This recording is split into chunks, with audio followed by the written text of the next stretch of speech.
an immigrant, Peter Thiel, came to the United States. He's born, I believe, in Hungary, came to the United States and built a life of wealth, happiness, and financial security. He's from Germany. He's from Germany. Okay. We should celebrate the fact that this immigrant entrepreneur and investor has been successful. This is the American dream realized. And so it recently came out that Peter Thiel, who not only built PayPal, he's a co-founder of Palantir, he's been an investor in Facebook and hundreds of other companies and been highly, highly successful, has $5 billion in his Roth IRA. And of course, the second that anyone inside of the government hears that somebody was successful, what do they have to do? They got to go try to change the rules. And so first, let's talk about how an IRA works. If you remember, a traditional IRA, along with a traditional 401k style workplace retirement account, which works similarly and can be rolled over into an IRA, takes pre-tax dollars, meaning before they're taxed, the dollars go in. By contributing, you lower your tax bill and the accounts can be invested and grow tax-free, at least for a while. At some point, starting at age 72 at the latest, you need to start tapping your traditional IRA, and those withdrawals get taxed as income to you. Once an investment inside a Roth IRA account, your gains are never taxed as long as you live. Even after you die, your heirs get to live off a Roth IRA's tax-free bounty for a decade. So there's multiple kinds of retirement accounts. You can have the traditional IRA where pre-tax dollars go in. You also can have post-tax dollars go into some of these accounts. Now, what Peter did was Peter put contributions in. Some of those contributions included shares that he had bought of PayPal, which ended up going on to being a multi-billion-dollar company. Today, in recent days, a tax plan that has been approved by the House Ways and Means Committee includes limits on their use by the wealthy, including a provision that would impose restrictions on retirement accounts whose value exceeds $10 million. Now, Peter Thiel is the IRA king, according to John. He's just the king of IRAs. He has amassed $5 billion in a Roth, a feat accomplished by placing his PayPal shares in the account in 1999 when it was a private company. And within a year, their value jumped from $1,664 to $3.8 million. The company became more valuable. Over time, they grew and grew and grew into now billions of dollars.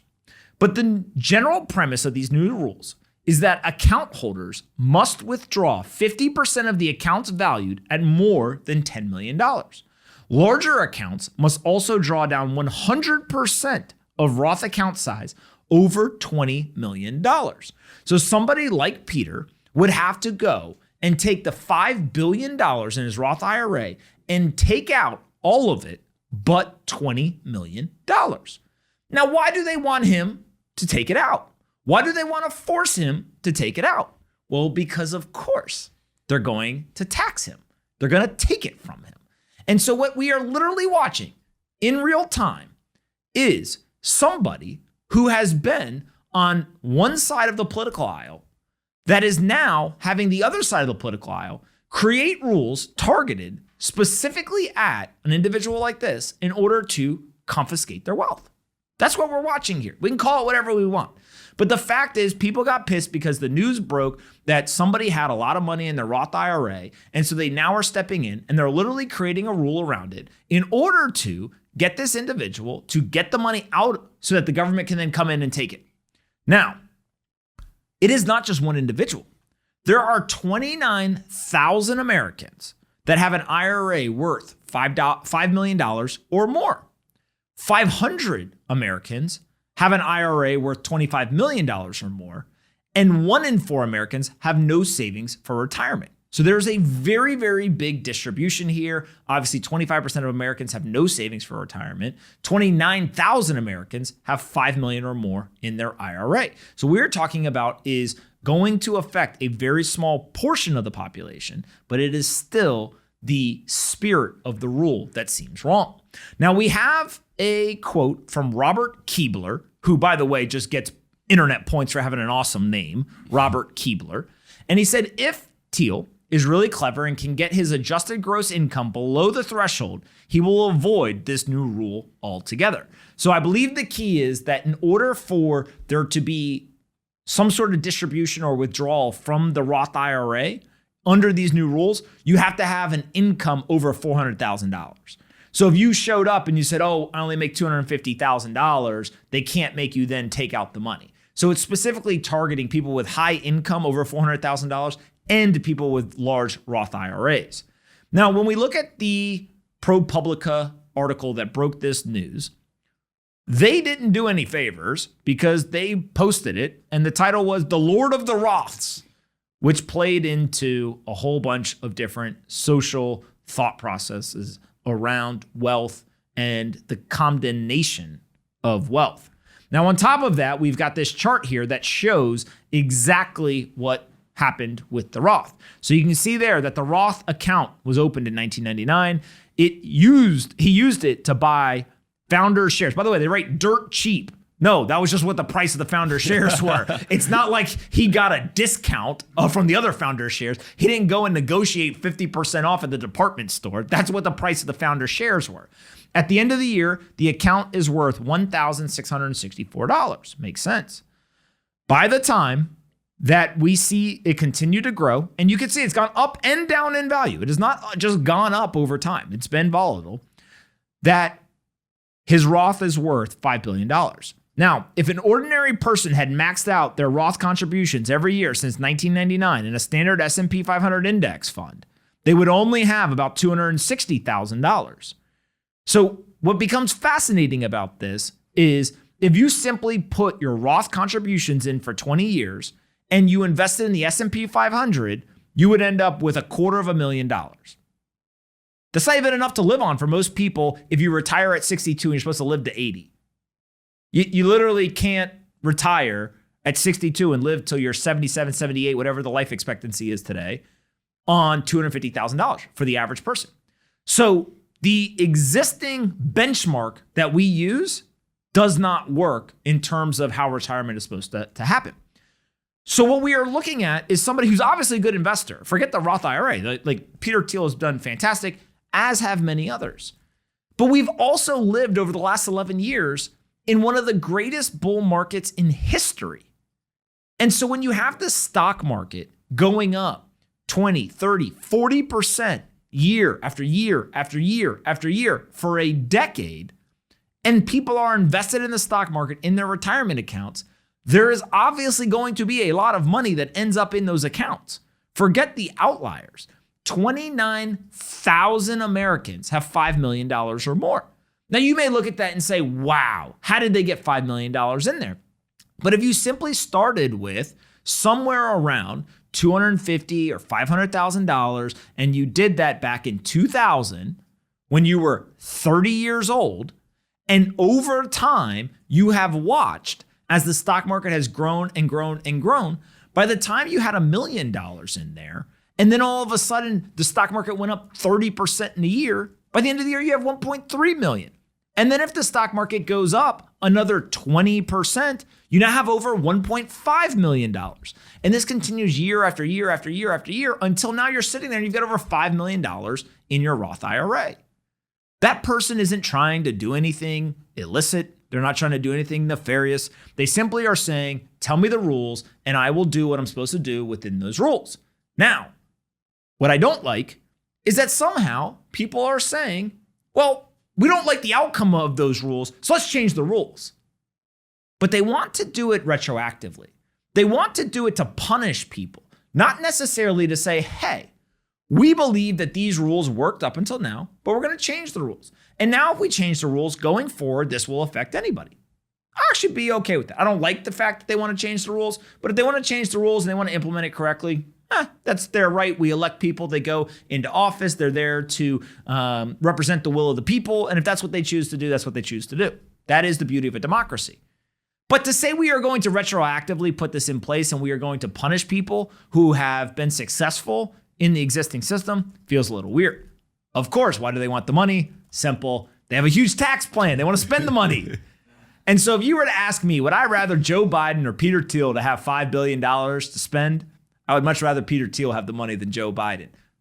By the way, if it was Donald Trump or any other president, I would say the exact same thing. The government officials don't seem so good at investing capital compared to some of the top investors on Wall Street or in venture capital, Silicon Valley, etc. So regardless of which political party is in power or which administration is actually there, I would rather the capital being in the hands of the entrepreneurs and the investors who are financially incentivized to invest in technology, to continue to push the pace of innovation. And so when we look at the actual retirement inequality, we have a chart here that shows the average US retirement savings account balances by net worth percentile. And so the bottom 25%, according to the Federal Reserve Survey of Consumer Finances, basically has nothing. They have no retirement at all. If you then look at the bottom or the 25 to 50% percentile, they have just a little bit more than nothing. So they have some retirement, but nothing that is actually material. If you then look at the 50 to 75%, again, not so much. And then if you look at the 75 to 90%, they also have somewhere in that $250,000 range. It is not enough to retire on at the age of 62 and live to 77 or 78 years old. You are talking about 15 years of living on $250,000 in totality. And if you have only been able to grow it to $250,000 by the time you retire, you are unlikely to all of a sudden turn your $250,000 into a couple of $1 million. You do not have the mindset, you do not have the skill set or the experience in investing to take that $250,000 and somehow all of a sudden grow it significantly.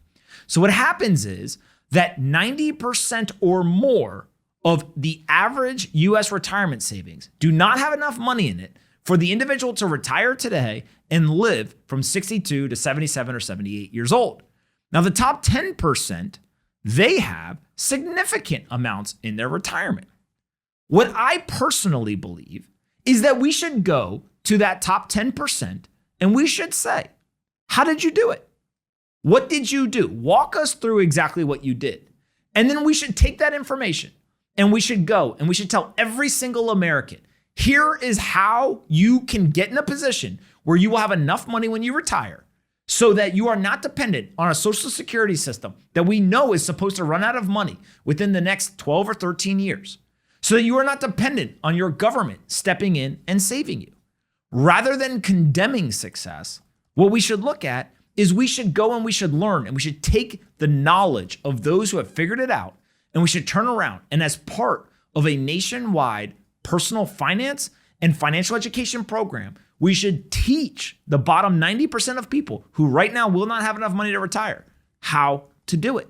We should celebrate success. We should use the education as an opportunity to get more people in a better position rather than simply say, let's take from those that have, and then what we will do is we will give it to the government, and the government will do who knows what. As we talked about, that big infrastructure plan that they want to pay for, we went through it. They want to buy weed to study driving high, and they want to look at invasive plant species removal programs. So not exactly going to help the 90% of Americans or so that don't have enough money to retire. What's up, guys? Bang, bang. It's your boy Pomp. Thanks so much for watching the Best Business Show. Our goal is to make this the largest, most actionable business show in the world. And to do that, we need your help.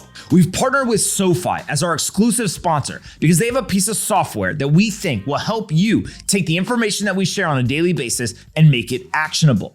We want every single person to pursue and achieve financial security and financial freedom. In order to do that, you gotta act. And SoFi allows you to do it. So you can go to SoFi.com/pomp today. You can open up an account. And when you open up an account, you can invest in all sorts of different types of assets. ETFs, individual stocks, IPOs, Bitcoin, cryptocurrencies. They even have an automated investing function. If you want to invest, SoFi can help you. They've got a couple of different offers that you can benefit from. The first, open an invest account and they'll give you up to $1,000 for free. Kind of a no-brainer. Second is if you go on and you buy one of the cryptocurrencies that they offer, they'll go ahead and they'll give you $10 of Bitcoin for free. And third, some of you are saying, I already have a brokerage account. I already have an account somewhere else.